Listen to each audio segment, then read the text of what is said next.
All right, all right, all right. We are live. We are live. We are live. We are live. We are going to give you guys just a few minutes, see if we get some more folks to come in. I'm not going to hold you long.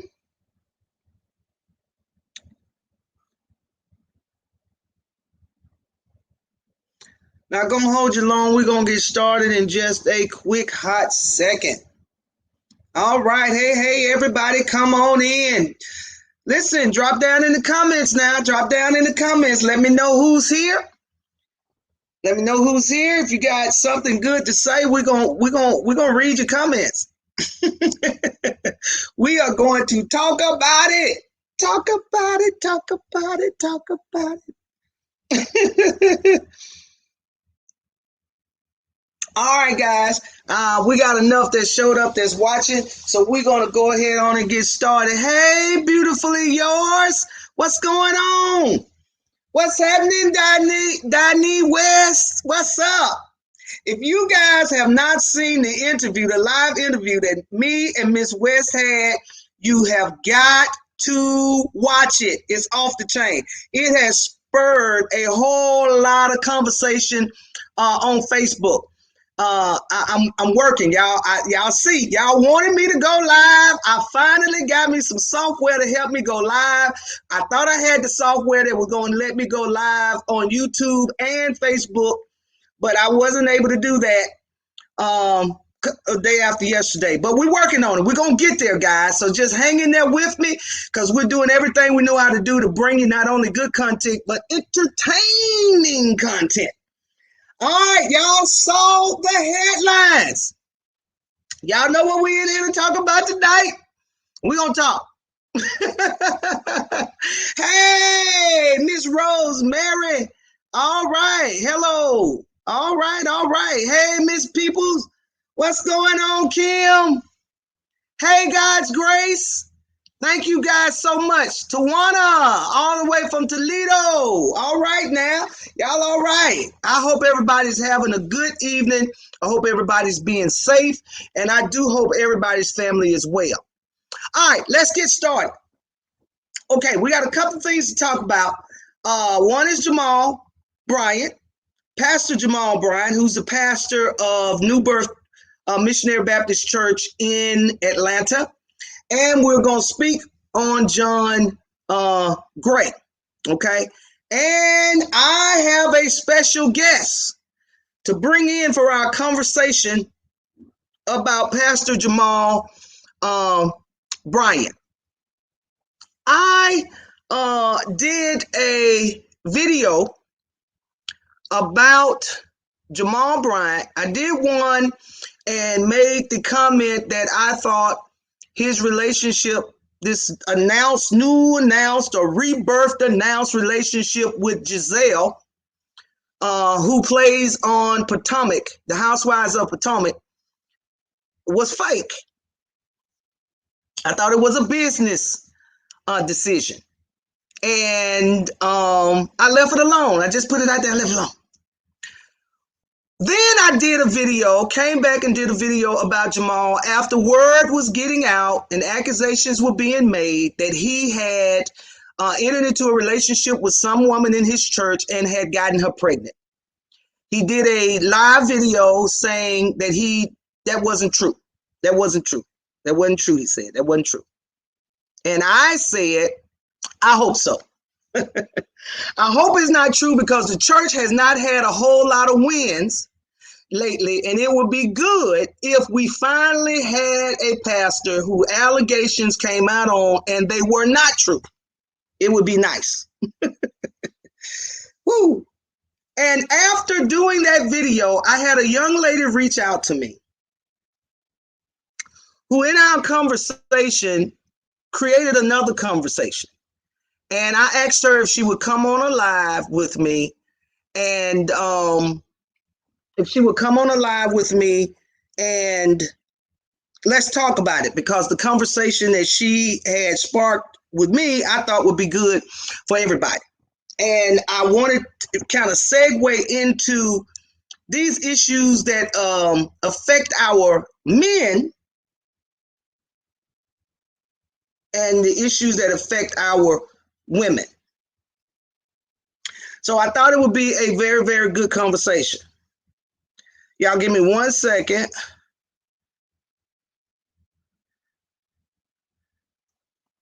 Okay. All right. So after having a conversation with her, we had the Ahmaud Arbery shooting. We had George Floyd situation, where they choked him to death. We had Breonna Taylor. And as an elected official here in Bolivar County, Mississippi, I kind of stopped what I was doing to address that issue locally in my community. So things kind of got pushed down the road some. And so things are back on track. So I reached back out to the young lady to ask her, come turn the air on, to ask her if she was still interested and willing to come on the live with me and let's talk about it. And when I reached out to her, she shared with me that a young man was on Larry Reid Live. And y'all know I like Larry Reid. I don't agree with him on everything, but I do like it. That a young man was on Larry Reid Live saying some negative things about her. So I went to go watch it to see what the gentleman had to say.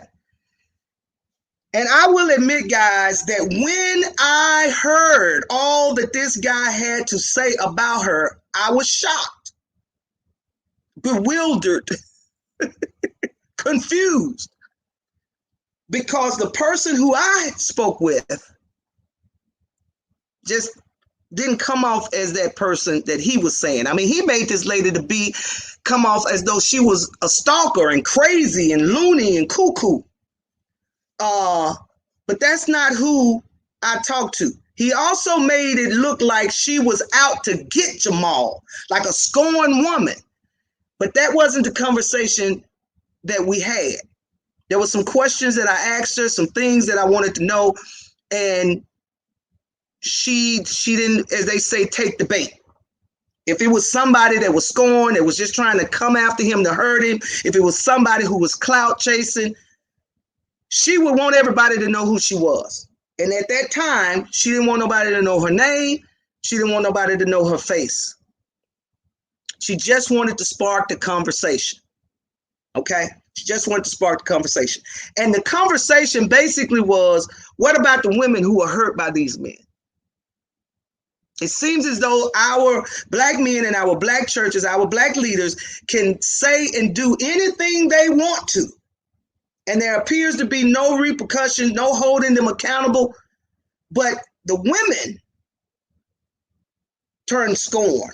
The women got an axe to grind. The women is the one who's at fault. So I said, let's talk about it. Let's talk about it. Let's talk about it. All right. So, ladies and gentlemen, without further ado, I want to bring this young lady on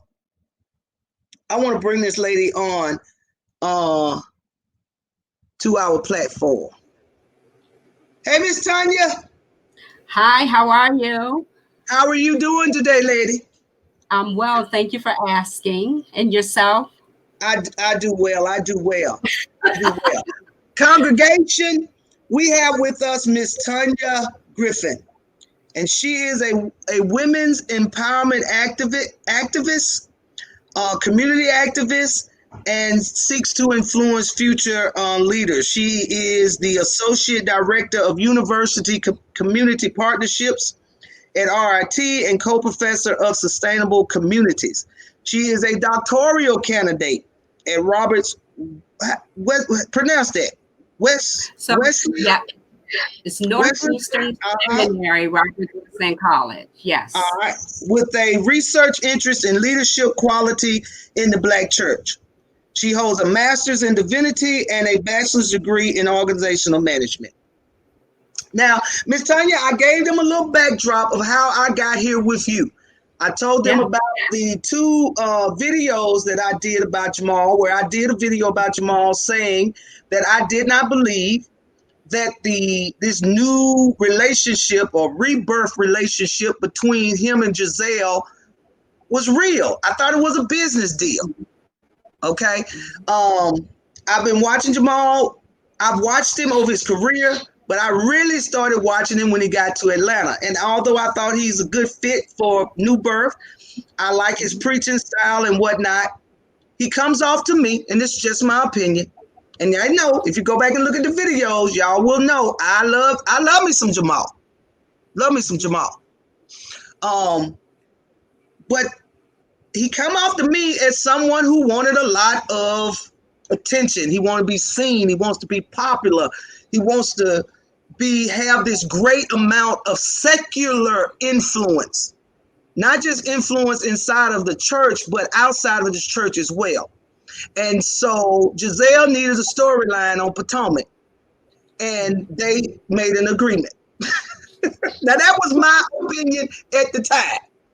I came back and made another video about Jamal when all of the goings ons was happening about him having relations with a lady in the church that he was supposed to have gotten pregnant. And I told him what my comments were from that video and that you had reached out to me after that.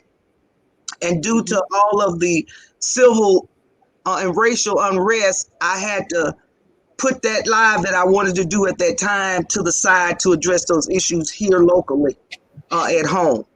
And then I reached out to you this week about doing let's pick it up and let's get it done. And then that's when you informed me about the interview that Larry Live was doing with a gentleman who, in my opinion, made it came out. Well, not in my opinion. I mean, he called you a Jezebel. Well, Lord. My God.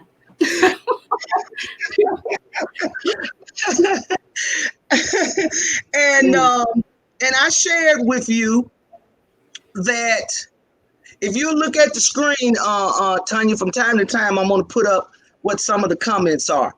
Okay. Okay. Sounds good. Yes. What concerned me or had me a little confused with watching Larry Reid live was Larry Reid's show was the person that he was saying you were was just not the person that I spoke to. And I shared with you that I couldn't say if what he was saying true or not, because of course I wasn't taking part of the conversation between the two of you all. But I had to say, well, what happened? Because a few months ago, this lady was calm, cool. She wasn't angry. She wasn't bitter. It just was, let's have a conversation with how we treat our men in the church as opposed to how we treat our women. Let's have a bigger, more inclusive conversation about that. And I wanted to talk about it because so oftentimes when our brothers mess up, the women are there. No doubt we are there. We are there in full support. But when the women mess up a lot of times, where do we go? So the first thing I want to start off asking is, how did you meet Jamal? That's a good question. So many people, I think, that are in the church probably knew who Jamal was. I didn't come from those circles, so I did not know who he was. So I met Jamal. He was in Rochester, which is where I live, where I reside. And he was preaching at a church here in Rochester. And some friends of mine wanted me to attend with them. By God's grace, wanted me to attend this service with them. So I did. On that night, Jamal, after the preaching was over, he had his book. Good evening, Tawana. He had his book, and people were receiving pictures and getting the book signed. I had a girlfriend there with me who was waiting in the line, and I said, don't do that. I said, you look like you're thirsty. And so I got the book. I left. I didn't get a signature or a picture or any of that thing. So when I got back, I was on Twitter after finished reading the book. I think a couple of days later, I posted that the book World War Me was a good read. I wasn't following Jamal at that time on Twitter, but some way, I guess with the hashtag, now that I know, with the hashtag, he was able to track, where his name was and what the book was. And so he slid into my DMs. And so he asked, at that time, I was doing a magazine, I was writing a magazine. And he said, you should put me on the cover of your magazine. And so from there, 8 years later, that's how I met him. He slid into my DM. All right. So you first met him 8 years ago. In what city? In Rochester, New York. New York City. No, well, actually, we are 6 hours away from New York City. Okay. All right. So this is your first introduction to him. There was no conversation at that time about meeting up or doing anything like that on a romantic level. This is just, hey, he's here. He's got doing a book signing. I'm gonna get a book, and that pretty much was what it was. Yeah. So what it was, once he slid into my DM, asked to be on the cover of the magazine, I conducted a research like I normally do to find out really who he was. Because as I said, I didn't know much about Jamal. I came up from the era when, T.D. Jakes was on the scene. I came on the era when there was Joyce Myers. And so, he wasn't one of the names that were, around in the circle of people I was around that we talked about. So I didn't know him. And so when he asked to be on the magazine, he put me in touch with his PR person at the time that was in Baltimore. She did not connect back with me expeditiously. And so I reached back out to him and said, well, your PR person did not return the call or respond to the email. And so he said, okay, so we can do it. And I said, okay, great. Well, let's get it done. So he was shortly thereafter, we never got around to getting the interview completed, but shortly thereafter, he was preaching in Syracuse. And so he asked, how far are you from Syracuse, New York? And I said, well, actually, it's a couple of hours. It's not far at all. And so he said, well, won't you come up to see me preach? And so I said, absolutely. And so I went. Okay.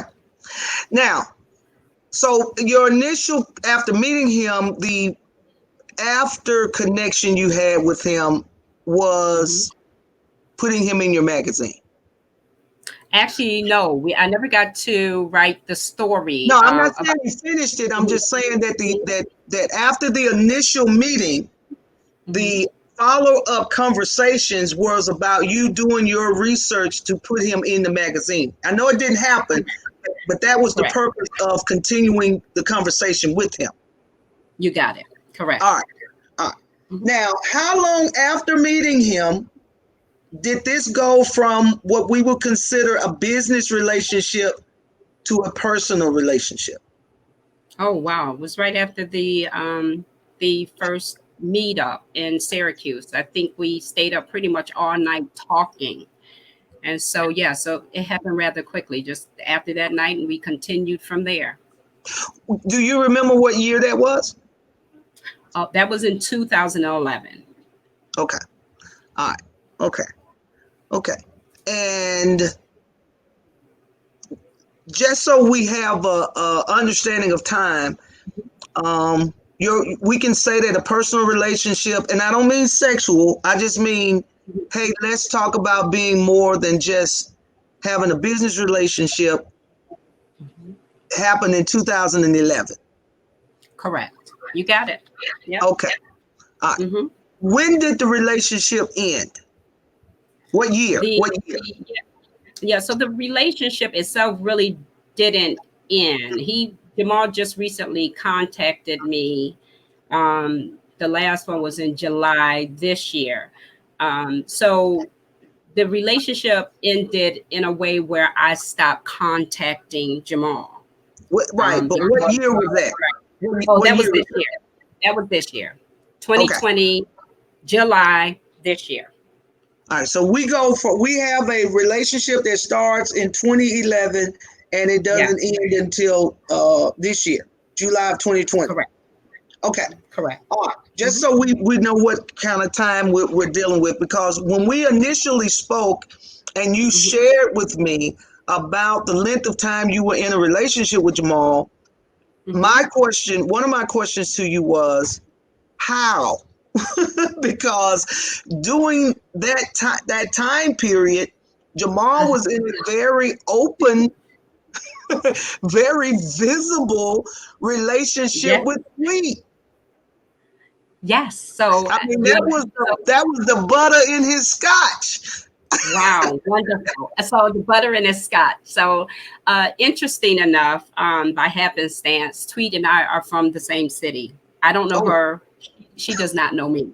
okay. And so how I found out about Miss Tweet was there was an unsung. I was watching with my Yeah, family, and yeah. so my mother knew I was seeing Jamal, and so she saw Jamal picture, and she said, "Hey, let's stop. Let's watch and see what Jamal is talking about." Now, let me preface this: my mother is from the old school, so all of that sneaking, tipping, dipping, my mother don't go for that. So anyway, Okay. so we're watching Unsung, and he said, I mean, Tweet said that Jamal and her were together.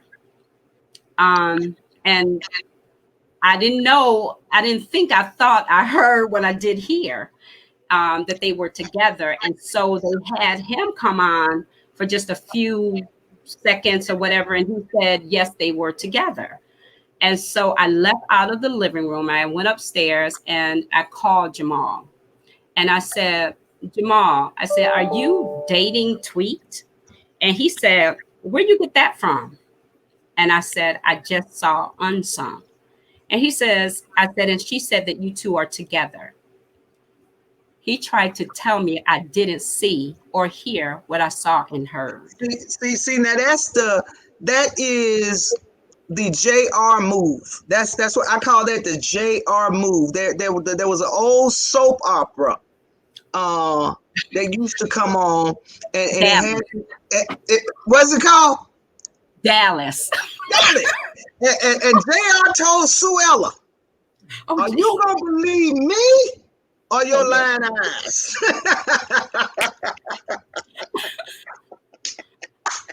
Oh my goodness. Mm. What year was that? That was probably around about, if I remember, that was like 2018, 2000. Yeah, so that was pretty recent. 20, yeah, I would have to look up that date. So around Okay, maybe 2017, 17, 2018. 17, 18. Okay, Mm-hmm. all Mm-hmm. right. So let me ask you this. Y'all, Mm-hmm. things start getting together in 2011. Mm-hmm. When you moved towards 2017, I'm Mm-hmm. assuming that somewhere in between these years, the relationship went from having nice conversation, getting to know each other, to something more physical. If are you asking me that question? I'm asking that question. Yes. Did it? Yes, absolutely. Yes. Okay. Yes. All right. Oh, no judgment. This is a no Oh no. judgment zone here. We're just asking for getting the facts out. Now let me tell y'all. Let me tell y'all something while we are here. I have not had a conversation with Jamal, so I have no idea what his position is about any of this stuff. I have talked with this young lady a couple of times now. Everything she's told me, she continues to say the same thing over and over again. She's never said something one time we've had a conversation and then the facts have been totally something else. However, out of abundance of caution, guys, out of abundance of caution and making sure that I'm doing everything that I'm supposed to do right, all Yes. of this is allegedly. Right. Okay, all of this is allegedly. I am simply giving Miss Tanya an opportunity to be heard because number one, I said I would when we initially talked, and number two, I think that guy name was John. Was it John Henry? No, so I'm going to say his name is On, as he did mine. He said my name was Anya, Yeah. but yeah, yeah. So Well, this right. guy break you over the coals, and as I said earlier, the person he said you were to him, you weren't to me. And since I was calling you to let's do something anyway, I definitely wanted to give you an opportunity to address some of those things, and I will. Okay, I promise you we're going to get there, and we're going to speed things here along. So I just want to put that out there and make sure everybody know this is alleged. Don't y'all come here calling talking about was you in the bed with him and all this kind of old crazy stuff. No, I wasn't in the bed with him, but doggone it, if she said she was in the bed, she was in the bed.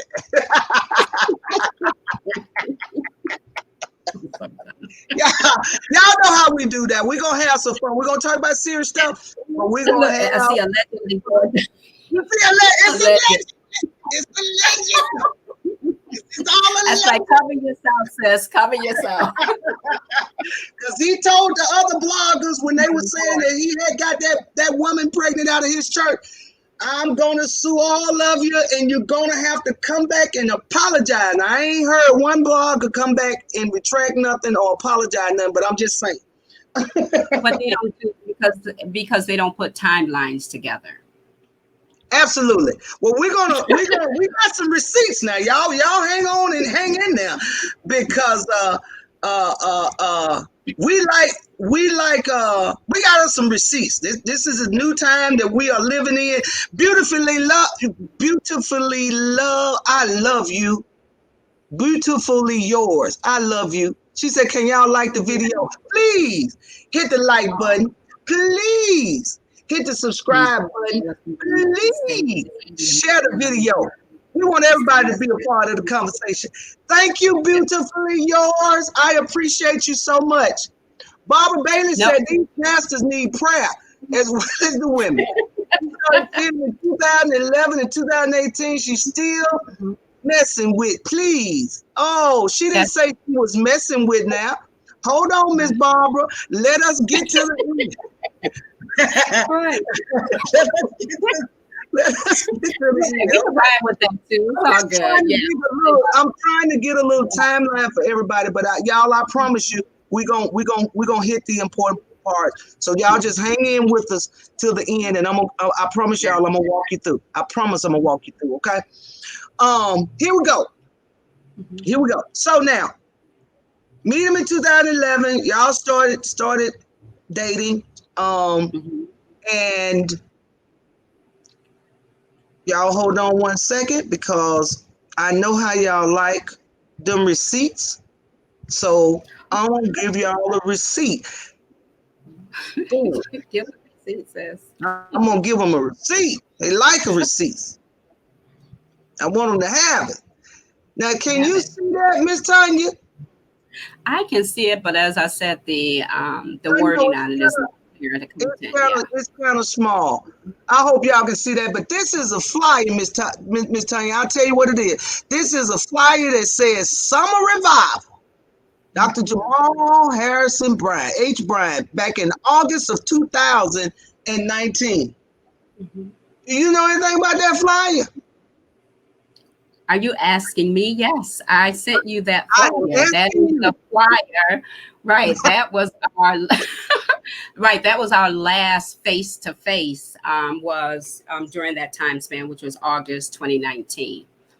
Okay. And if I may interject here with Barbara's comment about the 2011 to 2018, I must say that I believe that relationships they go through phases, right? You have good times, you have bad times, you get back together, or you decide to walk away. So, give consideration to that based on the statement she put there in the comments.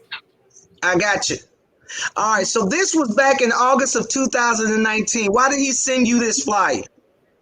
He sent me that flyer because he was coming to Buffalo and he wanted me to come to Buffalo to be with him. Okay. All right. Okay. So he sent the flyer so that you could see where he was going to be, what church, and that kind of thing. Correct. Did you go?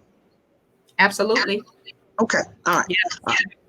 Mm-hmm. So when you saw and found out about Tweet, and you said that he was pretty much saying, you know, like we said, he pulled a Mr. JR on you. Them was your lying eyes.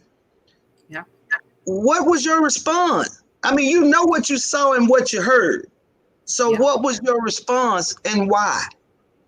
My response was, this will not be going any further. Um, if that's who you want to pursue, then you're at liberty to do just that. And I All right. removed myself out of the equation. Okay. And so at that time, things were done. They were done. All right. Mhm. All right. And But let somehow, me okay, they go were ahead.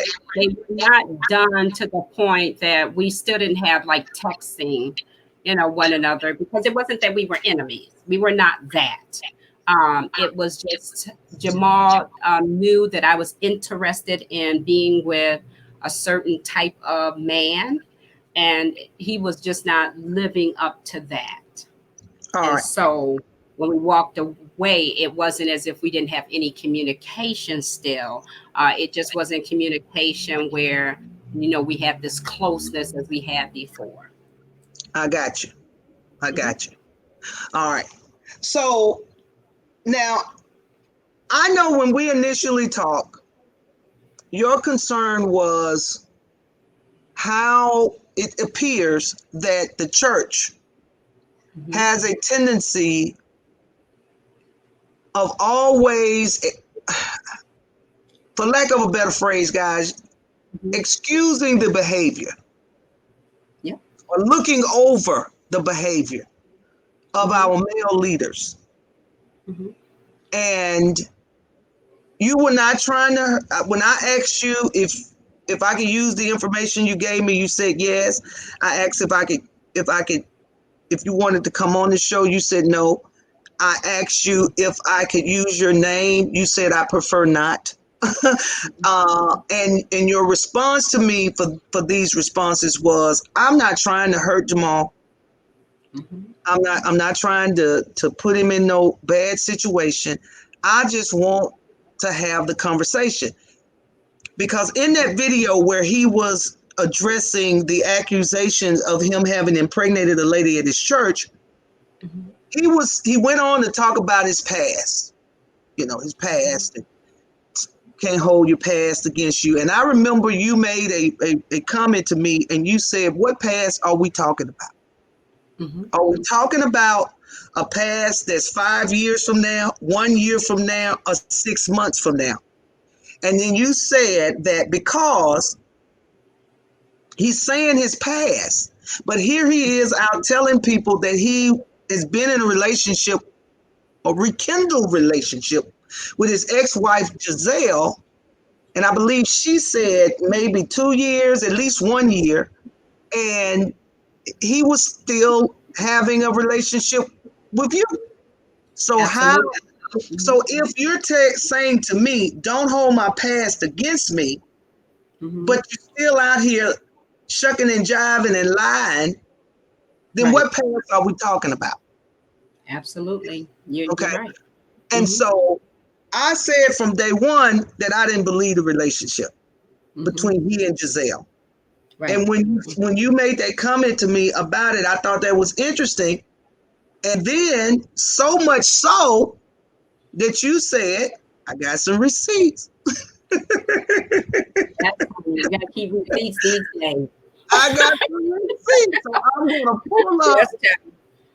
this here receipt and let's see what we're talking about. Now, this is a text. And at the top of the text, it says JB, and then under it has Jamal. All right. It says rumors with exclamation points. Never mind. Don't worry about it. Mhm. And then over on the side in the blue, it says, did you watch the video? Mhm. Over in the gray, it says no. And then there's something, it says, content may be rumors, but the video, though, we are not officially back together. And then Mhm. there's some comments that says it's reality TV. It's not real. Like I said, don't worry about it. I'm headed into church. Take care. Tell us about these exchange of text messages. Who's saying what So to whom, and what is the conversation about? yeah, so this conversation, Jamal is coming to, when you showed the flyer, he's coming to Buffalo, and it was August 2019. And he wanted me to come to Buffalo to see him. At this time, tweeting him was no longer an item. Jamal knew that I wasn't going to be dating him or be in his circus or in his rotation. So he did understand that. So my sister sent me a video of Jamal a picture of Jamal with Gizelle at the David, what's this David, whatever, the comedy show. And so Oh, Dave I Chappelle. asked Dave Dave Chappelle. Chappelle. Mm-hmm. Yep, that one with Dave Chappelle. And so this is all coming close to the time that I'm supposed to meet him in Buffalo. And so I wanted to know if this was true. Is he trying to put his family back together? Are you trying to get back with Gizelle? What's going on here? And so as you, this text message here, if you see it, he's saying it's rumors, it's reality TV, it's not true. And then as I'm holding him accountable, he does what he does best, and that is he will try to get out of the conversation. You see here, he says, to forget it, you know, because he doesn't want me to continue to push and hold him accountable, because he knew that the only way I would come to see him in Buffalo if this was not true about him and Gizelle, to which this receipt right here is proof that August 2019, that Jamal and Gizelle, this is just a storyline. Mm, Reality TV. That's it. That's his. Those are his typed words. And so let's bring in Mr. Young, who said about the receipts that he received what you from say, me. girl? Mr. Yon. Not John. Mr. Yon. He said that the receipts that he received from me were not, they were screenshots that looked as if they were tampered with. They looked as if they was cut and paste. And so anyone who has an iPhone or an Android, no, you can't go in and cut and paste, text messages, or you are not able to just kind of scratch things out on a text message. And if you know how to do it, please tell me how to do it. But that cancels out his argument about the fact that these text messages were not accurate and real, and they weren't from Jamal. These are text messages from Jamal. Well, I shared with you that after watching the Larry live show, the young man, when he was talking about you, in my opinion, that's just my opinion. I don't have no problem. Y'all go over to Larry. Y'all know, y'all go over there and watch him anyway. Go over there and watch it so that you see what I'm talking about. And if you hadn't seen the videos that I did on Jamal Bryant, by all means, please go and watch those so you can get caught up and kind of fill in any blanks that there may be. But I shared with you, Tanya, that he came off like he was angry about it, angry with you, and what I thought was interesting and somewhat bothered about it at the same time was this. One thing he said was that you acted almost like a stalker, right? And that you started leaving all of these quotes and Bible scriptures and all this kind of stuff.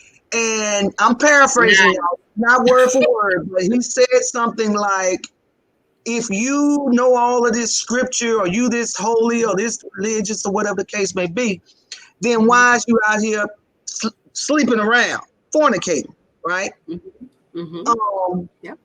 And I said, but what I found interesting about it was after he says, well, you can't be holy if you out here sleeping around.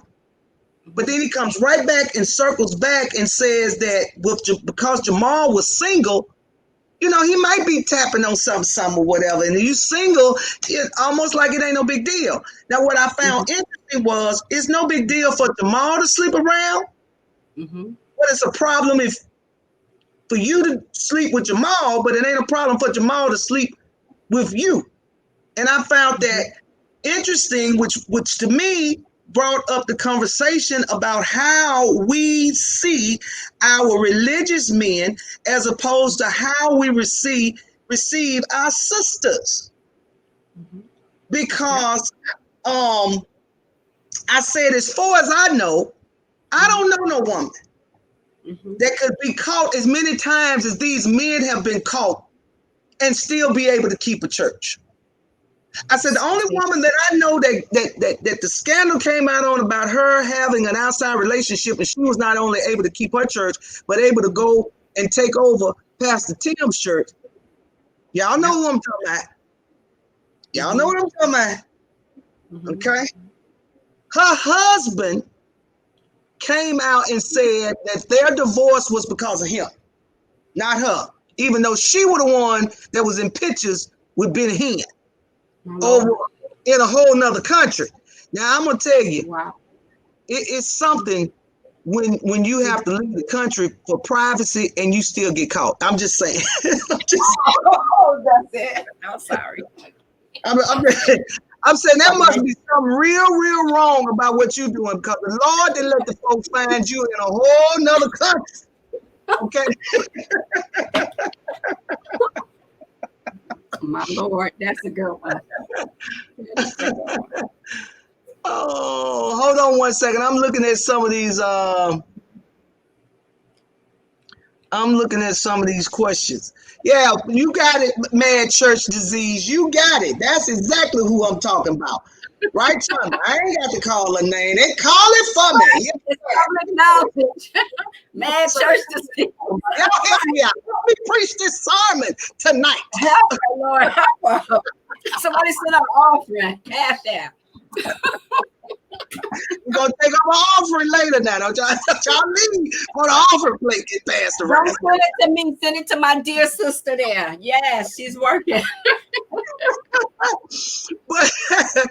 But I'm just saying, I mean, look at Juanita Bynum. Look what happened to her when her marriage dissolved and you know what I'm saying? And people started saying, well, look, I think she added to the problem of that marriage, and probably was the problem that marriage ended. Her whole career went down the tubes. Yeah. Okay. But yet these men can just keep doing over and over and over and over. Right. Again. Okay. Yeah. And so Uniquely Designed says you're not exposing him. You knew what he was going to be. Well, this is not about it. Let me say this. What this is the thing, Uniquely, that I think is interesting, and you can disagree. Now, everybody know over here on my channel, this is safe space. I don't have not one problem with anybody disagreeing with me. We just respect each other over here. That's it. I love the disagreement because it creates dialogue. It opens the door for us to have dialogue and for us to open our thinking because we're hearing other perspectives of the same situation. So Uniquely, thank you so much for being here. But I want you guys to understand, this is not an expose. Thank you. Okay. I am not here trying to expose Jamal. Okay. She's telling the story. This was the issue for me. I said before anybody, and Mr. John or Jan or whatever his name is, and I don't mean no disrespect, I just don't remember his name. I think it's John. Said that the issue said that he had watched a blogger, which I think he's talking about me, that was saying that the relationship between Jamal and Gizelle wasn't real, right? And I believe that. I still believe that, and I can tell you why. Well, number one, Gizelle lives in Baltimore, Maryland, right? DC area, She ain't finna relocate to Atlanta. She just bought a $900-some-thousand house, rehabbed it, and said that's her forever home. So she not finna go to Atlanta. And he sure not fixing to leave Atlanta and go back to where he just left. Okay. So I think it is an agreed upon relationship that is going to bring financial goodness to them both. And then when I spoke with you and you said that I know that is not real because he told me. My issue is not to expose him because of whatever relationship he's having with whatever woman. As far as I am concerned, these people are single, and I am not here to judge anybody. Everybody does the best with what they have. Everybody making the best decisions they can with what they have. But my thing is this. I don't like nobody, nor will I ever support anybody for playing games with God's people. That's my whole thing. Boom. That part. That's my whole thing. This is not about exposing Jamal as to what his personal life is and who he may or may not be sleeping with.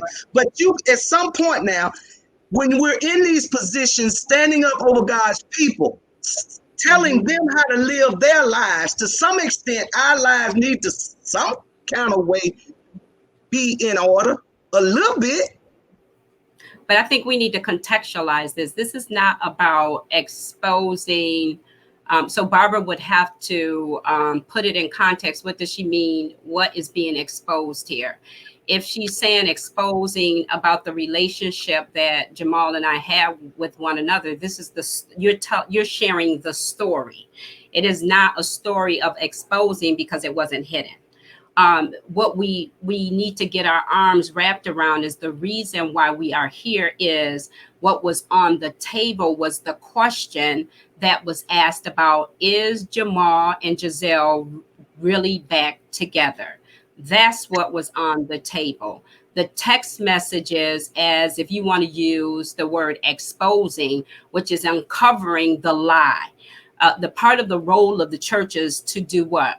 Is to uncover the lie. And so we are here to make sure that it is understood that we are exposing what is not the truth about what is being said. And it's an alleged, someone told me to put here, it is alleged. But my text messages are not alleged. That's so I wanted to get our arms wrapped around that. We're not here to talk about exposing Jamal about that he had a relationship with Tanya. We were two single people, so I think we could do that. But we're here to address what needed to be addressed, which was the claim that Gizelle made that they were together for 2 years. And the text messages is proof that that was a lie. Right. Absolutely. Tracy says from the show, it doesn't seem like they're actually together, but I don't know. Absolutely, Tracy. And that's my point. That is my point. They say they're together. They say they're in a relationship. They say they're working on it. He came all the way from Atlanta to celebrate her birthday, and we ain't see him get her no kids. I'm just saying, who does that? And Don said on Larry Reed's show that Jamal, he knows that it's a real relationship because Jamal doesn't like reality TV. Yet he's on a reality TV show. They would not be able to film him unless he signed off on a consent form and agreed. So another reason why I wanted to do this is because, and I said this to you in our conversation earlier, I am wondering, is it that we want to hold our leaders accountable so that we can set this standard that God has set for us all? Or are we going to just continue to figure out better ways, smarter ways to fool the people? Jamal can do whatever he wants to do, but I got a problem with fooling the people.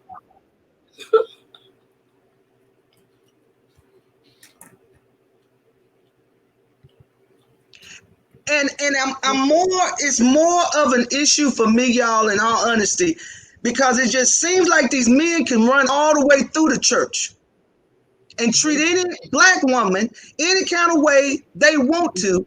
And somehow we're supposed to stand on the sidelines and be okay with it. And as soon as somebody says, I ain't okay, and I am going to speak up about it, what we do is, instead of holding our leader accountable, we turn around and attack the woman. And I said this to you earlier, Tanya. I said it's what has been on my mind more so than ever with this situation with Kamala Harris. I don't agree with everything about Kamala. I'll just tell y'all that right out. Okay, I don't agree with everything. But you're going to honestly tell me that you got so much of a problem with her that you can't support or vote for her because of the job she had to do. That was her job, to carry out the laws of the land. But you don't have no problem with those African American men that in Congress that put the law in place. Come on, see? We got forgiveness for them. We got understanding for them. They all came out and said that at the time that law was put in place, they had no idea that it would be applied indiscriminately the way that it was. Now, you okay with that? You okay. You okay, and you can forgive the men for not understanding how this law was going to be applied. But you ain't got no forgiveness for the sister who was doing it. If y'all don't get this lady an offering, I'm cash apping you after this is over. No, my Brian Lips. She's not pregnant. If she is, she sure ain't pregnant by Jamal. Don't y'all spread that. Don't take that nowhere. That ain't allegedly. That's just don't do that. And I'm like Sarah. I'm like Sarah. I'm past childbearing age. Tracy continue to find better ways to cover them. Joking. Watch yourself, Tracy. You said find a better way. Tracy, you said a word there, Tracy. Yes, it is sad. And yes, we are laughing about it.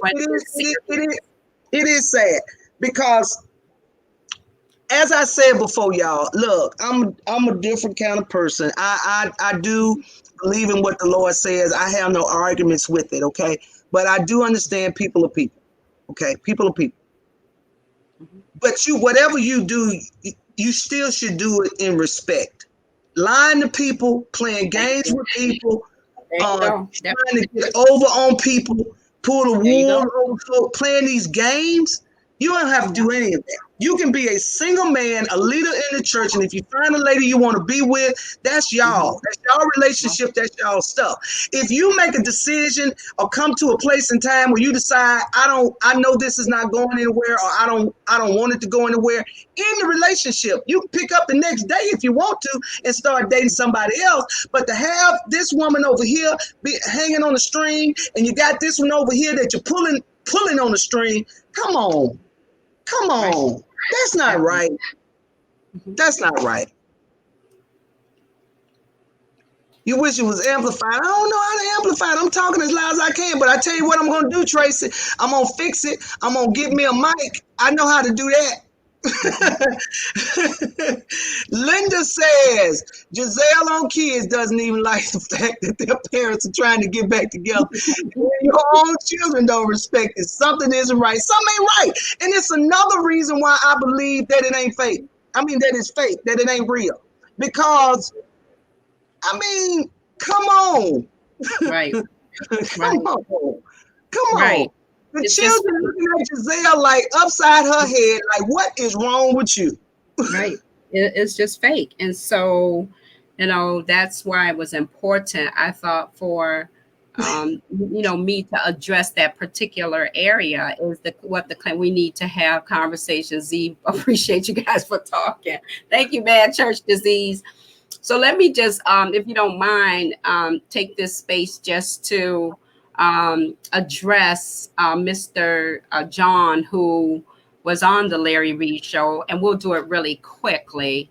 The claims that he was making, as you pointed out earlier, to try to make me look like I was a crazy lady or a stalker. And so, as I told you earlier, I'm very clear at how this works, right? You are clear that the characterization of the woman is always going to be negative as it relates to men who are in powerful positions. And if you feel like they are being exposed, then the response of those who want to protect them comes in the form of Mr. John, who I wish he would take a little bit time to slow down to read, and he would be able to put the timeline together that made sense.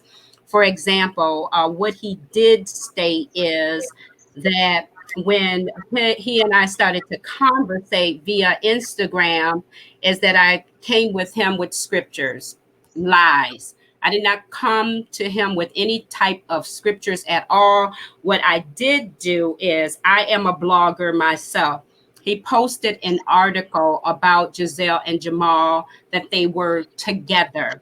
I sent him the text message to affirm that what he posted, because he is supposed to be a legit, incredible journalist who does really good research, that the information that he had posted was not right. And so rather than agree with the truth, he decided to come in agreement with the lie, even though he had the proof. So and his point about, oh, she was being cuckoo, coming with all these Bible scriptures that never happened. He called me Delilah. And so what I just share with him is that I hope that he knows more about Delilah than what he was taught about in Bible school. And so that was the base of our conversation as it related to, and there was no scriptures given to him at all to counter the way he was trying to depict me as a Black woman. And you have to remember, he's friends with Jamal. And so, and he said that on Larry Reid's show. He said this is his friend. If his friend does something that he knows about that he does, he's not going to speak about that publicly, but he will call him on the cell phone. And so that goes back to the point that you were making about our leaders and being accountable. And what the real issue is that people that hold them accountable, they don't want to be around the people who hold them accountable. But the people who allow them to slip and slide and dip and dive, those are the people that they want to be around. And clearly, it seems as though John is one of those people. Also, he said, in addition to that, he said that I had my feelings hurt is because Jamal and I were no longer together, and he went back to Gizelle. But see, this is where understanding how to do 1 + 1 = 2. The years is 2018 to 2020. I saw Jamal in 2019. The reason why he got a text message that he tried to say was a year old, it was the proof to say, if Gizelle claim is from 2018 to 2020, then how could it have been that they were together for 2 years if he saw me in August of 2019? And that's very basic math. If you can do that for us. In addition to, let's deal with the other. He said that I called myself a Bible scholar. Well, check the credentials. You can Google my name. You can call the schools. My credentials are legit. Matter of fact, if he like to show up on next year, May, when I graduate with my doctoral degree, I'll be happy to give him a ticket. What else did he say?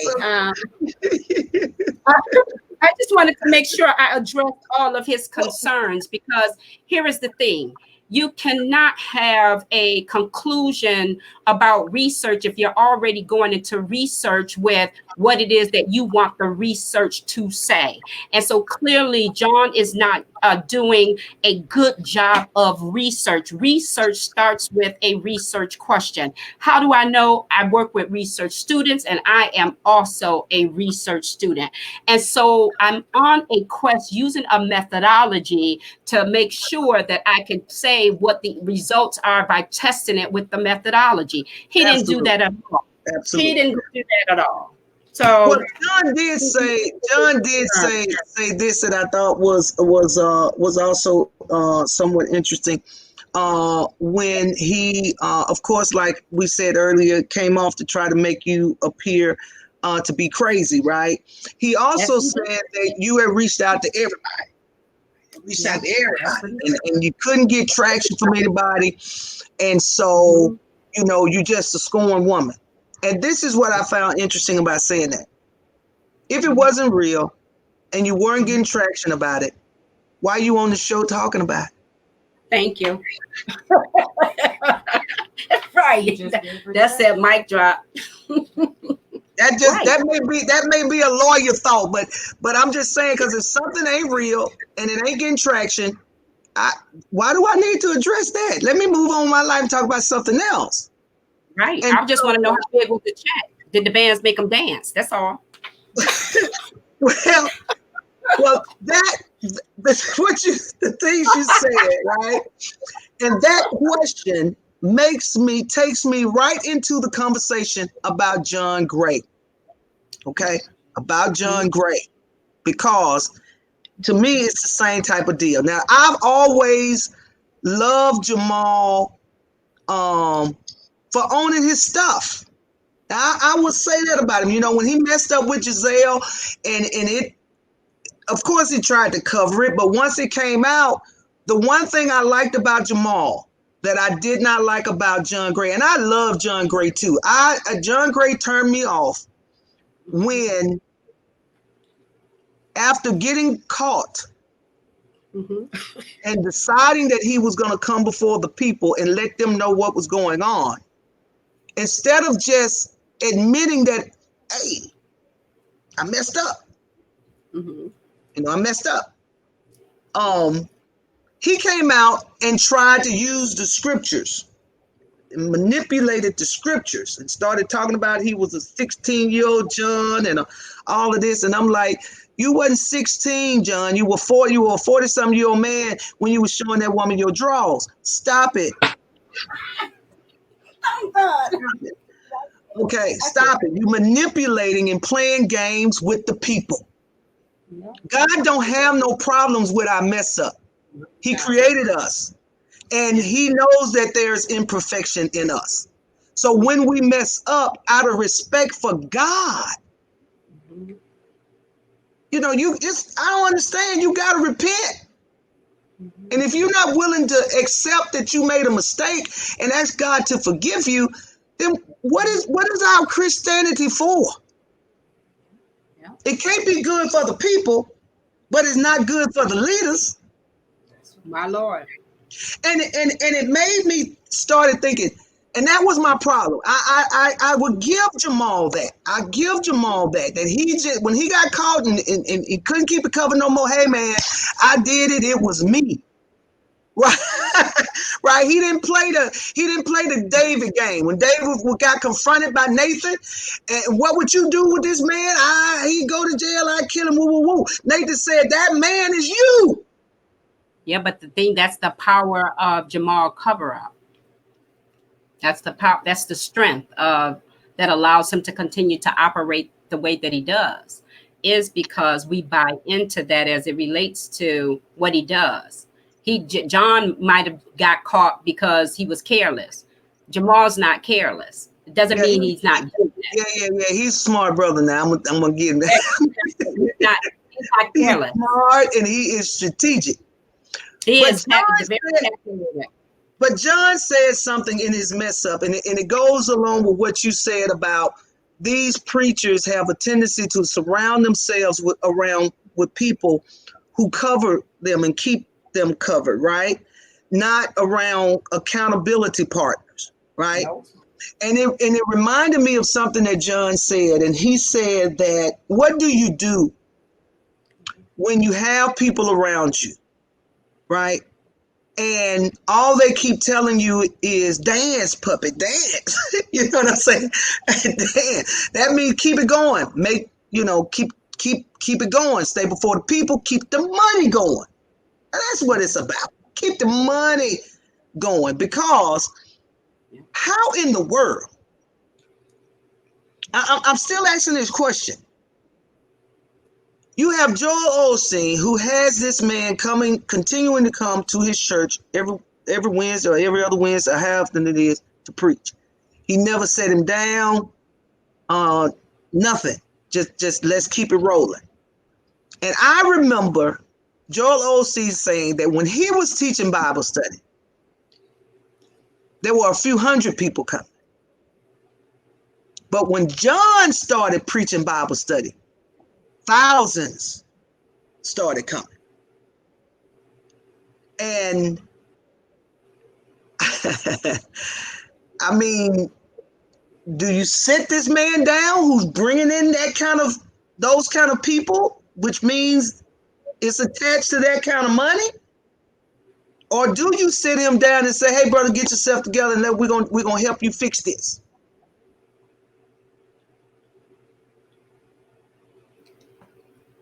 Because John, when he gets caught, he'll play that game, he'll cry, Yep. he'll tell you he's broken, he's Yep. 16-year-old John, Yep. and then he turns right around and does the exact same thing. And I said in one of my videos that what John Gray needs to do is go get him a storefront church with 5 members. He needs his wife, his 2 children, and her parents. Yep. And start there where he has time to work out whatever brokenness he has to work out.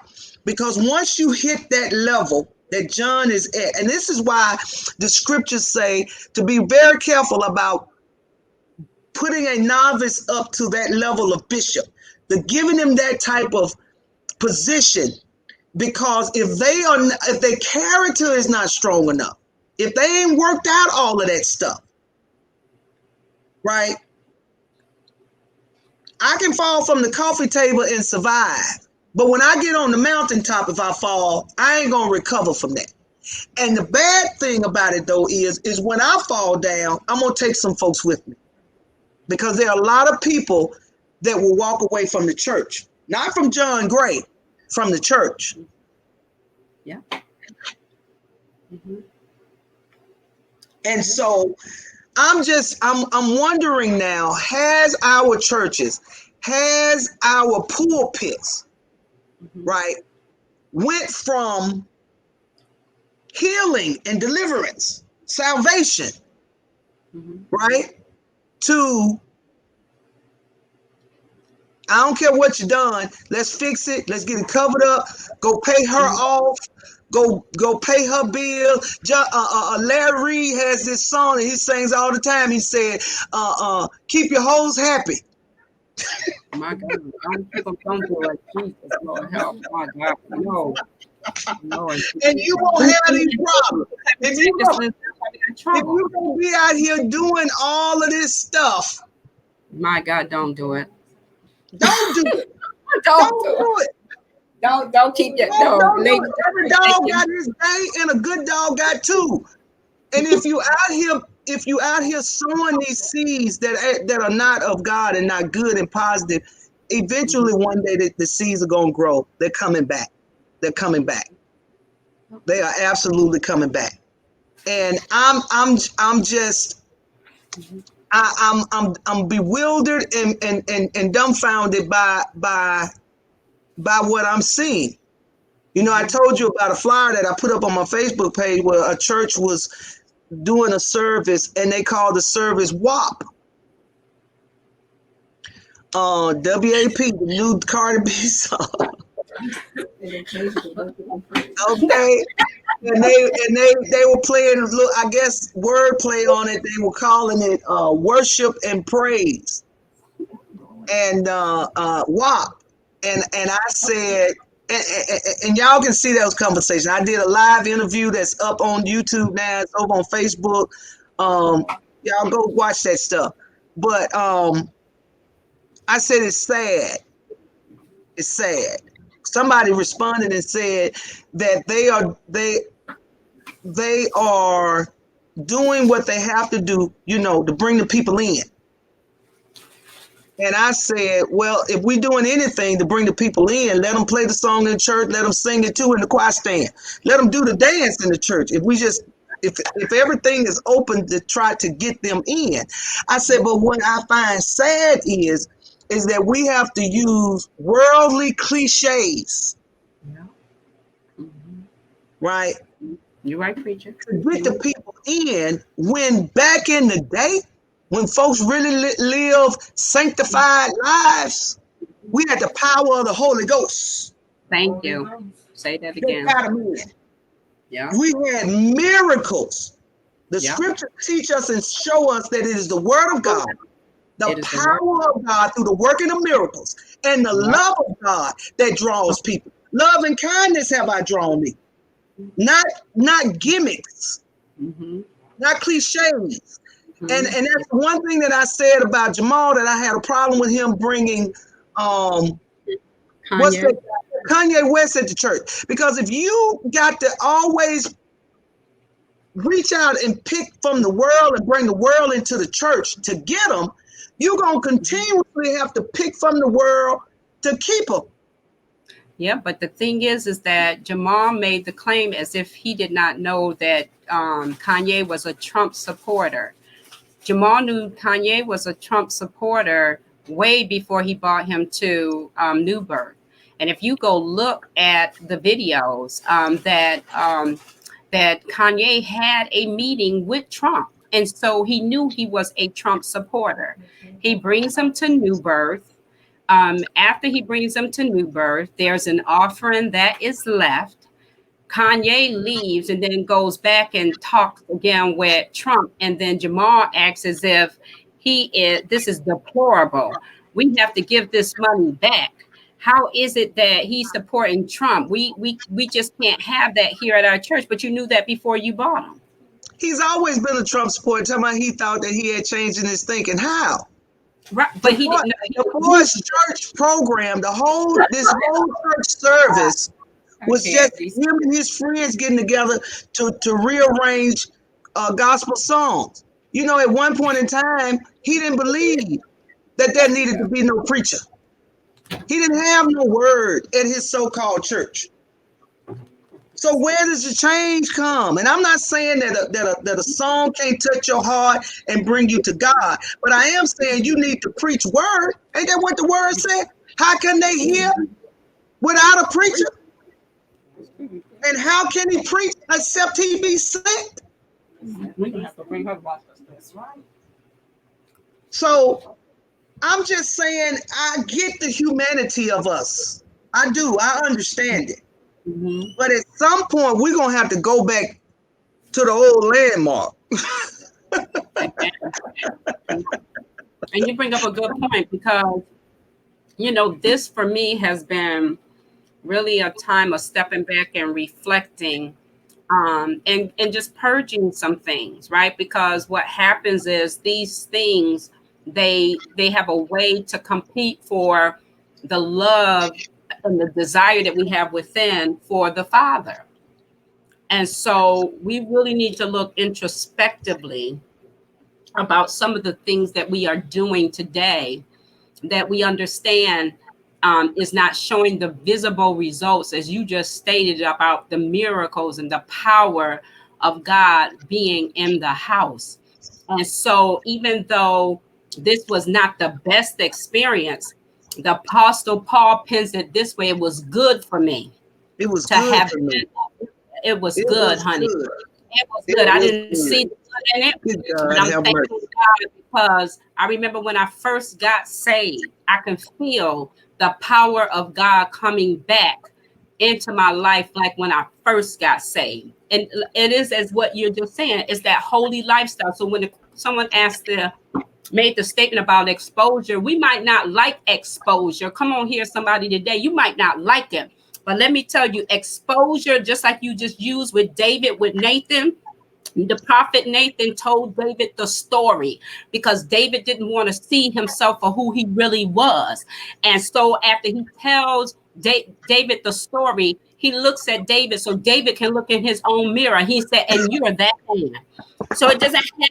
So when we talk about exposing, we need to know what it is that we are talking about. It's not to kill us, but it is to make us better. Some people might say, oh, they're here because they're trying to hurt Jamal. No, Jamal is a blessing to the body of Christ. And we understand what warfare is. And if you understand really what warfare is, sometimes God have to expose you like he's doing with John Gray because he's a gift in hopes that the exposing won't kill them, but it will make them better. And that is exactly what my point is. It's not to hurt. It ain't to hurt, because I love these brothers. I love John Gray, man. I thought the guy was hilarious, and he is. He's hilarious. But you got people following you. There you go. You have people following you. And if you make the commitment that you're going to stand before God's people and lead them, don't lead them off a cliff. Yeah. And I know that John got a lot of stuff going on, and I get it. I almost like Larry, what Larry says, I kind of agree with Larry, that there may be some issues there because him and Avril got, were dating, I think, since in high school and come out of high school and got married. So they've been married with each other for a very long time. And, with whatever his life experiences were and he's dealing with, what I'm saying to my brothers and to the body of Christ all together, you are not exempt. All of us got something, right? Mm-hmm. But admit it. It's okay, and get the help you need, as opposed to killing yourself while you're killing others. Now, John is telling us that he's going to get some counseling. I just don't know why it took him getting caught with 3 different women for him to figure out he needed some counseling. But what he ain't said was, what he ain't said he's going to do is go chill out. If everybody remember, I talked earlier about Paula White, and I'm calling her name because somebody else already put it out there. But Paula White went and took over Pastor Tim's church after he passed, after he was found dead in a hotel with some cocaine, having been in there with a woman. And his wife was interviewed and talked about that what was going on with him during that time. And she said, I begged it, pleaded with it for a long time, asking him to please sit down and address what's going on. And he just couldn't.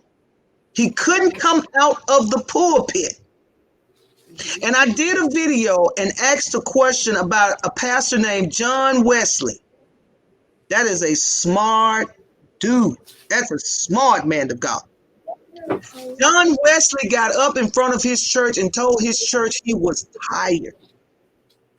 Yeah. And he was going on sabbatical. Yeah. And I asked, was that a good thing? Yeah. Was that okay? Yeah. Can a pastor and should a pastor go on a sabbatical when he's drained, when he's tired? Yes. And I said, yes. Yes. If you think about it, a lot of this stuff is coming from our preachers and pastors being wore out. And they're trying to find life and feeling and excitement somewhere, and it's all coming out wrong. Wrong. Some of these pastors are preaching because it's their skill. It's their ability, and they do it well. But they have no feeling no more. There's no, they ain't there. But it's what I gotta do. Pastoring is now a job, not a passion. And it's showing up out of our brothers and sisters' lives. Zachary Timms, that's it for favorite first. Thank you so much. Zachary Timms. I like favorite first. Hi, favorite. And so we want to be better. We want to do better. And that's the point of having these conversations, guys, is addressing it. Let's talk about it, because that's what part of the problem is. We don't talk about it in the church. Everything is hush, hush, quiet, quiet.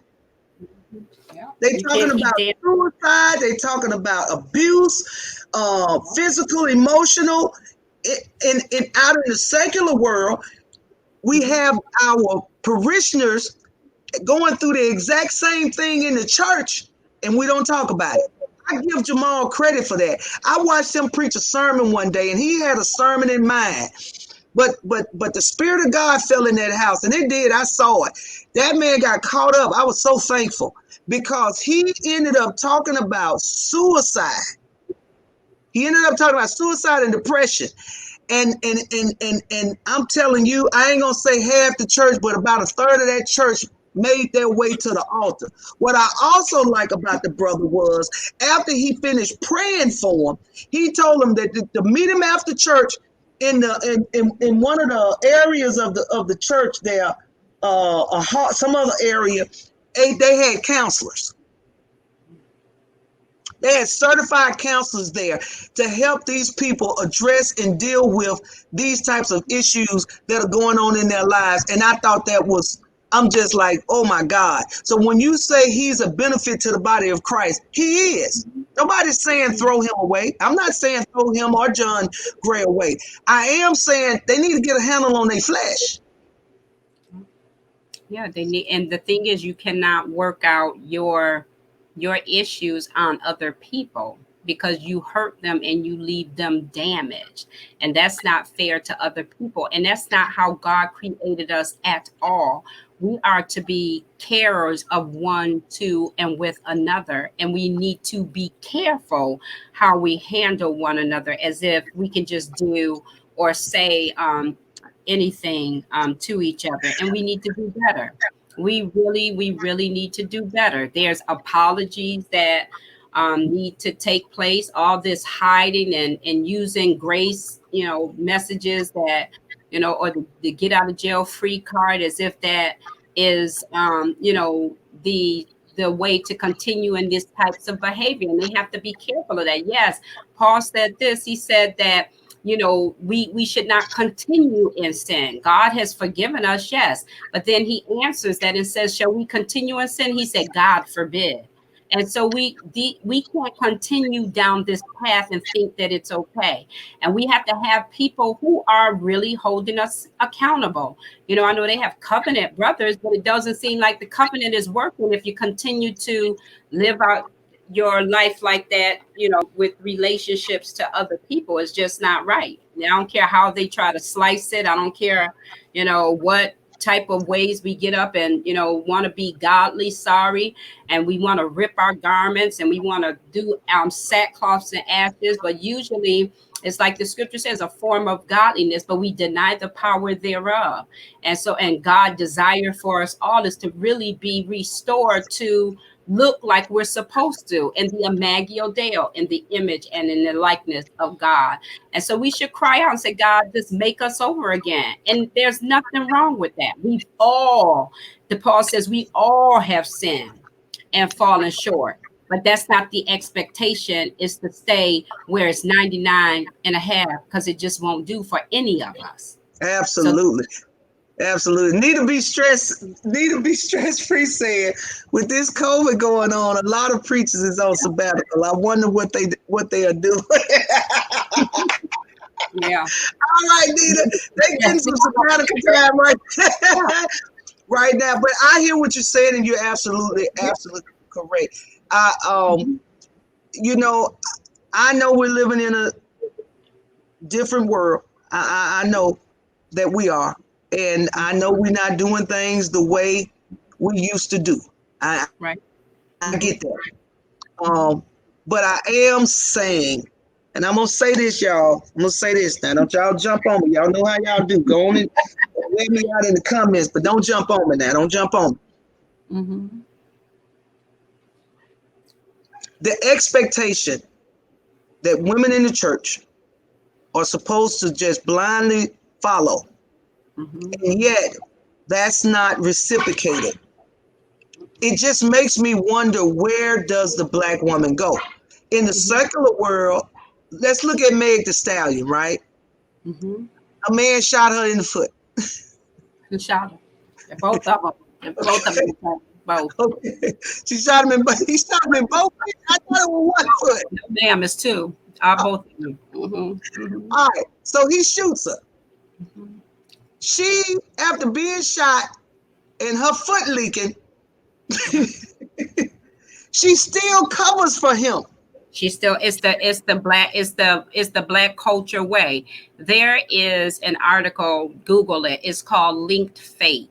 And a lot of it still stems, some of us, the things that how we operate within our arenas of church or just in Black life, Black culture, is that we still feel like it is our responsibility to cover the Black man, because we have this ideal of if we don't cover them, then that keeps them exposed and they're an endangered species, and we don't know what will happen to them if we don't cover them. So women take stuff that they shouldn't take. It is just like what you said with Meg. It took her a while before she even came forth and said who was the person who shot her and both of her.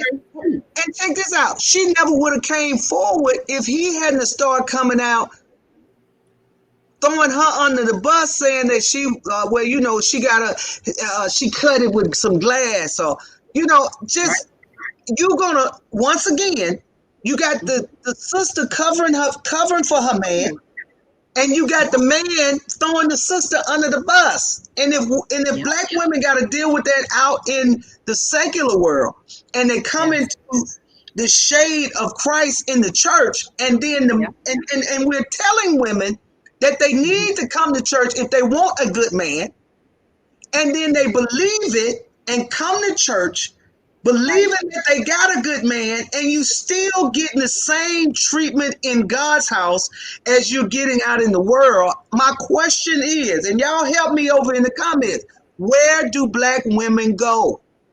If we can't get no covering in the world, and we can't get no covering in the church, where do Black women go? Yes, you can say that the sister knew the man was married, or knew, and I'm not talking about you, Tanya. No, I know. I'm okay with it. I'm just saying in general. Yeah, the sister may have known the man was married, but when he came, he didn't. When you listen, he didn't come to her saying, "Yes, I'm married and I love my wife and I'm never going to leave her." That's not the storyline they give. No, she don't do this and she don't do that, and I'm in the process of getting a divorce. We just got to put some things in order and all this kind of stuff. Right? Yeah, she knew the man was married, but y'all say that like the man didn't know he was married. That's right. Yeah, you're right. Yep. And that's what happens. We think, as I said, we think it's our responsibility to cover them. And I like what I think it's Tracy Reddy who said in the chat, I heard that she didn't call the cops because she was literally afraid they'd come and kill him since he had the gun. Yep, It's crazy. Tracy, you're right. She did say that, she was afraid of, because of the climate today, what may happen, not just to him, but also to her. But it is still, as the attorney is pointing out, is that we still have a way of covering our Black men, and our Black men don't cover Black women the same way. It just isn't true. Black women make up the majority of our Black churches, and we still are not treated equally with our men. In fact, I would argue that they treat us as if we're second-class citizens. How is it, just as the attorney is pointing out, is where do Black women go? And the thing is, when we raise our voices in conversations like this, we even have other women who turn against us. What you say? So where do we, right? And so you don't even want to. It was interesting on Larry Reed Live, even the people who were chiming in, they were saying this lady is crazy. This lady is, and I said, wow, this is. And so Jamal, rather than come out and say, no, she's not crazy, he didn't do like Tamar and what happened with Tamar and Judah. Judah came out and said, if you go look at the story, he says she was more honorable than I. He was trying to play her slick. But then when he realized how he messed her over, he at least had enough integrity to come back and apologize. But who is going to cover the Black woman? Who? Where do we go? And we should have some covering too. And listen, guys, don't y'all get it twisted. Don't come over here jumping on me, men. I am not saying that women don't mess up. Yeah, we do. We all do. But when you jokers mess up, we step up to the plate to help you. When we mess up, y'all say, well, we should have, woulda, coulda, shouldn't have did, shouldn't have been. I mean, come on. All we're saying is the same forgiveness we extend, can we get a little bit back? And The the same data is support we extend, can we get a little bit of that back? Yep. All the right. data is Go ahead, Tanya. No, the data is the proof that Black women are not covered. We cover our men more. So you can't deny that the numbers are accurate. Is that there's a greater percentage of covering for Black men. Even when you look at how they use language to cover one another, there's covenant brothers, and covenant for them just means it's like this John guy said. He said, I can know that Jamal is out here doing something, but I'm not going to say anything to him. I might call him on the phone. He said, I won't say it out in public because my integrity is on the line. I'm like, okay, so it's integrous to cover someone who's doing things that are not congruent with the confession. So you think that that's integrous? No, because they have an ideal of what covering looks like for the man. And that ideal, according to what the data shows, is not the same thing for the woman. And trust me, Right. when I decided to have this conversation, even when I heard that John was dragging me, that's the language we use, was dragging me in social media, my thoughts were, is just what the attorney said, is if I respond, where is the women who's going to rally around me to support? No, because a lot of our women, what they will say is, oh, just like the woman that was caught in adultery, it must have been her fault. Where is the man? And I said, oh, so you all are worried about the fact that this information is being brought forth, and who is being brought forth by, rather than looking at the information and saying what she said is true. No, the majority of people didn't even care about the truth. They cared about covering Jamal. And that's sad. And in his reality TV relationship business situation with Gizelle, I don't have no problems with that. That's business. That's the industry. Say Okay, what it is. she needs a storyline, and he likes the attention. I mean, that's just it. Come on, that's just is what it is. It draws more attention to him. It's gonna gain him more followship and all that kind of stuff. And he likes the attention. That's just what it is. And if anybody want to jump on me, Larry Reed agrees with me too. Nah, okay. Right. If the thing is, if you are doing that, say that's what you're doing, because that will go against or counter the statement about them playing games with God's people and holding them accountable. That's my thing. I don't have a problem with him having an agreement with Gizelle if that's what they're doing, right? But to bring her around like it's real. That's what I'm coming right. That part. Send her like she's about to be the next first lady of the church. You know, after this conversation, if it ain't real, they finna make it real. They're gonna make it real while they look at the other young lady up in the corner and say, where you come from? How long is it gonna be before? Okay, now hold on, because I got hold on. Let me put this up here. Allegedly. Now, what other woman? Listen, all I gotta say is, and they probably, they'll be listening. Don't you say it. But I tell y'all this. I know the woman she talking about, and as God as my witness, and I am still alive, I'm telling you, if that thing comes off like you told me, we coming back. We are coming back. Because it's gonna be some years now. He's smart. You gotta know the man calculating. He better drop it on y'all tomorrow now. Next week or next year. It probably won't be nothing that happened this year. I'm just saying, unless you die, you ain't going nowhere. I'm gonna bring you back because I want it to be able to be said. This woman told me this last year. I got it in my phone. And I know something. I don't know if this other sister is it, but I know that this relationship between Jamal and Gizelle ain't. Nope, That's my there's the text opinion. That's my opinion. I wasn't sitting at the table loaded. when they came up with their agreement and worked out what the plans were. But I don't believe it. I But don't why believe it. would you not believe it? There's the text. I didn't text myself. Charlotte Johnson said Avatar needs to find some self-respect for herself. Now let me say, y'all, let me address this right quick. Let me address this about Avatar, okay? I said in my videos earlier that I believe that Avatar is supporting John because Mm-hmm. I mean she's living a good life. I mean, let's be And for that's real. hard. Yes, let's be for real. Living a good life, and it is hard to turn your back on a good life. Mm-hmm. Okay, and especially if she has been dealing with these issues with John for a long time. You know what I'm saying? I'm in it. I got these babies. I'm in it. Um, and so here I am. What do I do? Now, I don't want Aventer to be sitting up there being made a food of as a woman. Right. I don't want that for her. And I would hope that she has enough love for herself not to want it for herself. Okay. But I will And say that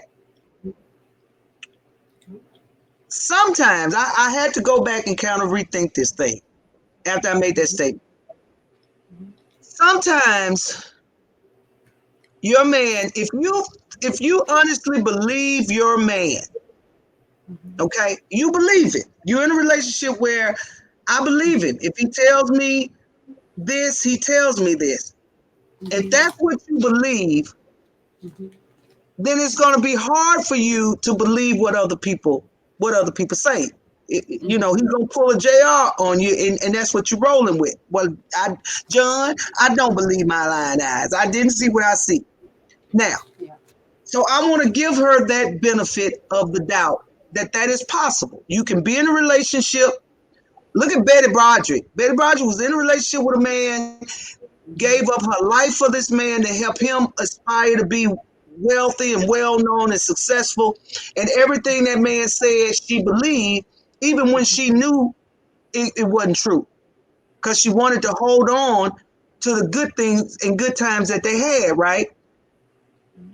But I want to say this to Abington. Your man said it was an emotional affair. That's what he said about the other two women. Yeah. That's what he's saying about this one. But now I just want to put it out there. I don't know how it could only be an emotional affair when you done brought your woman, your side chick, to the same hotel you in with your wife. Mm-hmm. You wait up long enough for your wife to go to sleep. You don't slip off to the bathroom to continue your emotional affair on the phone. Yeah.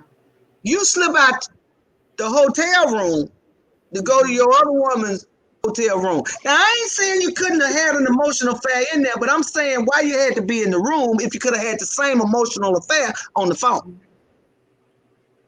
Right. And some of these things is interesting. That's why I'll be dropping something called the playbook, because we need to watch, and like the Bible says, watch as well as pray, because this is the type of stuff that they do.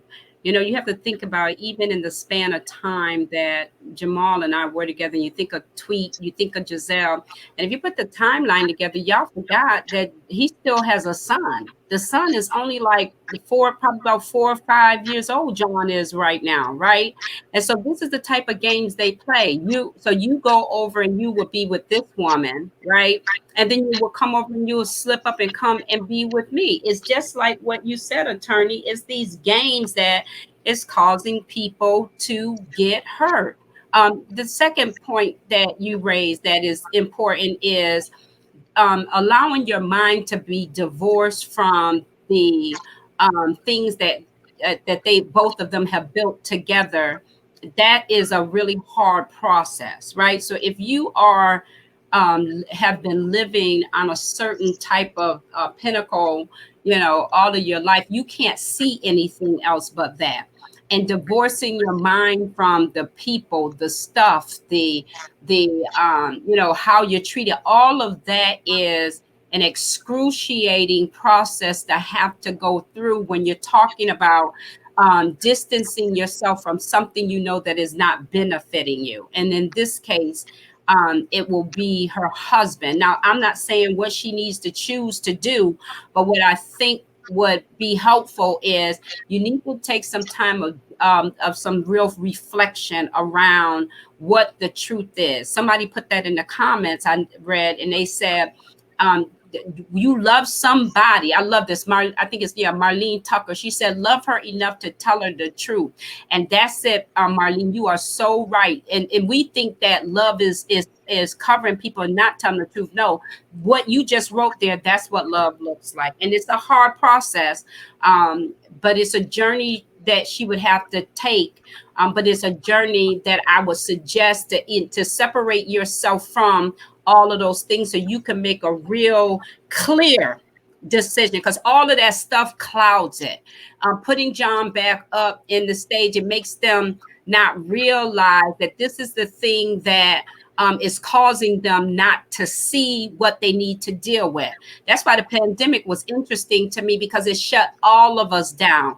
It made all of us pay attention to stuff we did not want to pay attention to. And in this case, this could have happened for the third time for them to pay attention to it. And the question becomes, what are you going to do with it? Because God doesn't tell us what to do. He says he provides the space and the opportunity. So even though for him and her, it might be painful and they just want to remain where they are because backing off, then maybe people will forget about us. Maybe we won't have all of the money and the prestige and the power. But you have to ask yourself, the Bible says, what does it profit a man or a woman to gain the whole world and yet stand in that place and not use the space that God has given you to change and to be transformed into his Amagi Deo, and you lose your soul. Amen. Amen. That is well said. Well said, preacher. well said. Well, listen, guys, we have hit all of the topics that I wanted to talk about, and the main issue was, as I said, we as women, and I saw someone said, I had it up there for a minute, I think I shared it with everybody, that there are small pockets of us who do cover each other and provide support.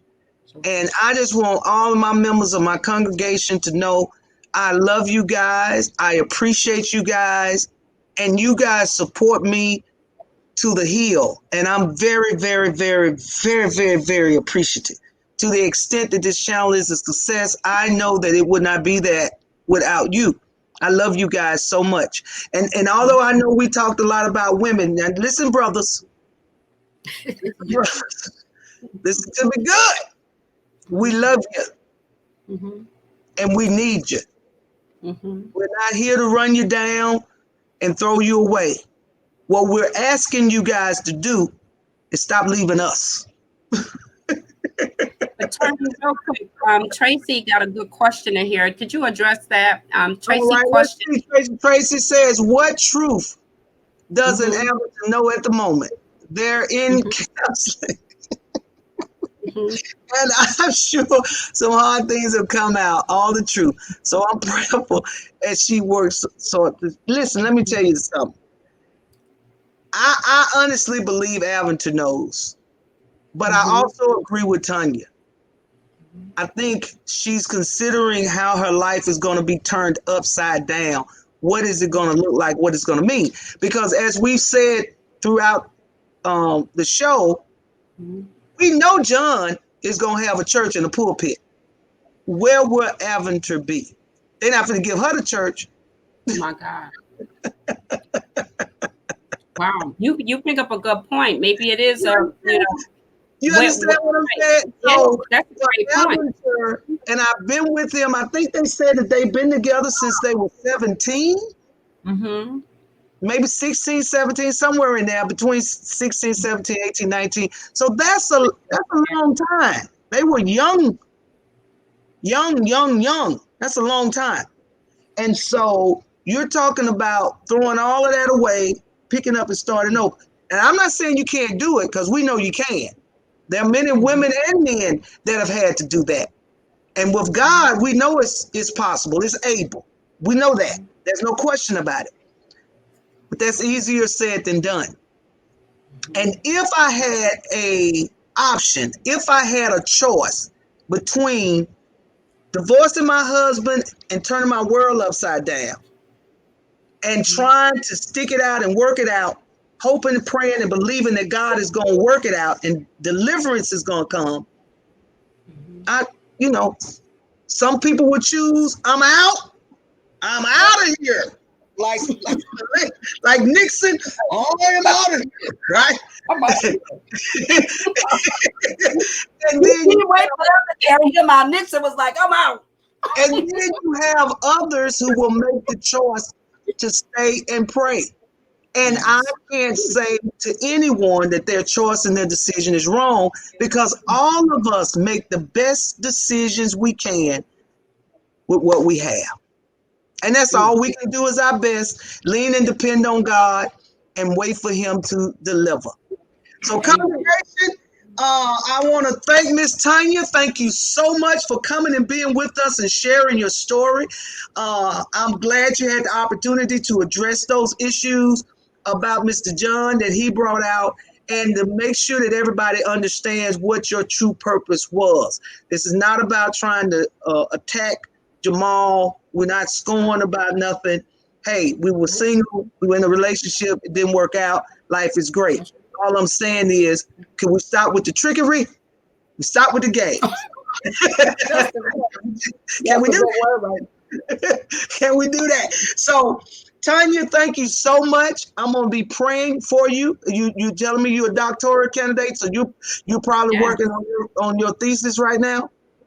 I'm working on my dissertation. I That's defended right. it. Right, Yes. thesis So for I've master's degree. So so I do a proposal is coming up the end of September, okay. and then the final.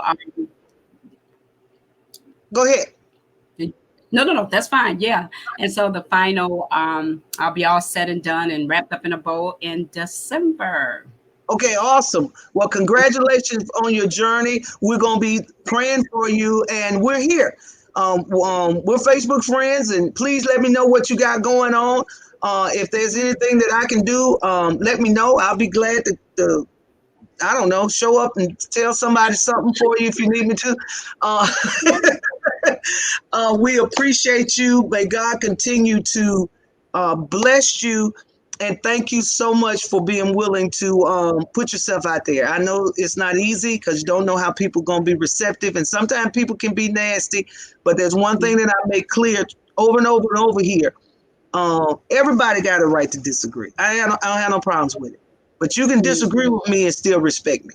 You know, you ain't got to call me out my name. You ain't got to cuss me out. You ain't got to do all that other stuff. And I want to thank my congregation, guys. Y'all saw somebody in the chat that was being very, very disrespectful that I was overlooking, and I kept seeing somebody saying this person needs to go. I went and found her and kicked her right on out of here.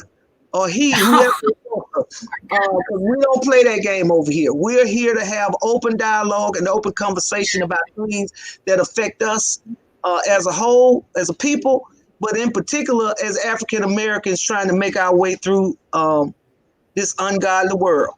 So thank you guys so much. I'm going to be doing more of these. So y'all just keep hanging on. If you're not a subscriber, please subscribe. Hit the like button. And share the video. Y'all know if you hit that like button and share the video, the more likes and more clicks and hits and things like that, it allows us to kind of come up on the timeline in the YouTuberations, what do you call them? Analytics. So y'all help us out. Now, I heard somebody say that my Oh, thank you, Rosemary, for the super sticker. I appreciate it so much. Somebody Okay. else gave me a super sticker, and I let it got past me, and I'm I so got to use this sorry. program because I don't know how to But do I that appreciate either. you guys so much. I even put my cash app up there because I think I preached real good tonight, and so You a little offering. But I am going to work on getting a mic, guys. I want you guys to be able to see me real good and definitely be able to hear me real good. And we're gonna work on this screen because Miss Tanya was telling me that she could see the things I was putting up there, but it kind of was small. So these are just things that we're going to work on and address so that we can make your experience over here when you come take time to join in with us the best experience you can have. Y'all work with me. Y'all know I started from the bottom. But you're doing so good and you're blessing our lives, making us all critically think, and I appreciate that. So in a little bit, I think I'll be to the top. Y'all hang in there with me and be patient and keep praying for me and it's gonna get there. We want to bring you good content. Over here we want to have fun, but we want to talk about things that, as one of the sisters said in the chat, is taboo. Things we don't want to, I'm telling you the truth. I can't tell you the number of preachers that I've had tell me when we were dressing things, don't say nothing though. We ain't gonna say nothing about it. We ain't gonna say nothing. And I'm just like, why not? How you gonna fix it? If you don't say nothing, and if you're not going to address it, what's going to make him stop? It ain't the word because he ain't stopping for that. It ain't his calling because he ain't stopping for that. So what's going to make him stop?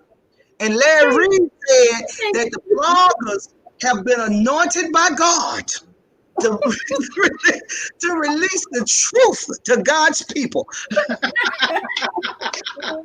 Tracy Reddy, thank you so much, baby, for the super stick. I appreciate you guys so much. I would like to be respectful of time. I try to hold these things to an hour, maybe a little over. We almost 2 hours in. It just got good. It just got good. But so I appreciate you guys. Miss Tanya, I will let you go. Have a good evening. I You appreciate you too. so much and know that I'm praying for you, okay? Thank you likewise. And we'll talk soon. God bless you Okay. all. All right. Bye. Bye-bye. Congregation, I hope y'all enjoyed the show, man. I hope it was entertaining and I hope it was informational and educational. Um, because y'all know that's what I strive to bring. Us having a good time while we talk about while we're talking about important things, okay? I'm gonna let y'all enjoy the rest of your night. God bless you. I love you. And as usual, I'll see you next time. God bless, congregation. Y'all have a good night.